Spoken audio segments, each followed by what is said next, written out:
কম বেশি আমরা সবাই কিতাব পড়ি এবং কিতাবে বিশ্বাস করি, কিতাবকে ভালোবাসি। সেটা আল্লাহর হোক অথবা মোল্লার। যদি আমরা আল্লাহর কিতাব পড়ি তাহলে আল্লাহর রাস্তায় পাবো, আর যদি আমরা মোল্লার কিতাব পড়ি তাহলে মোল্লার দেখানো পথে পাবো।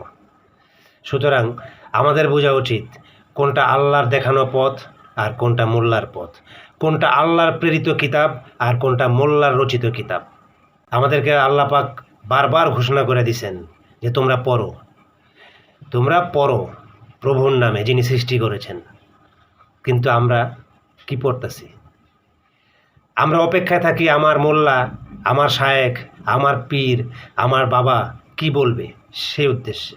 অথচ আল্লাহ কিন্তু বলতেছে আমাকে জ্ঞান অর্জন করার জন্য, বাবার পিছনে ছোটার জন্য না, শায়েখের পিছনে ছোটার জন্য না, ওই দরবারে ছোটার জন্য না, আমাকে জ্ঞান অর্জন করার কথা আল্লাহ বারবার ঘোষণা দিয়েছেন। সুতরাং আমার জ্ঞান সম্বন্ধেই আল্লাহর কাছে আখিরাতে প্রশ্নের সম্মুখীন হইতে হবে।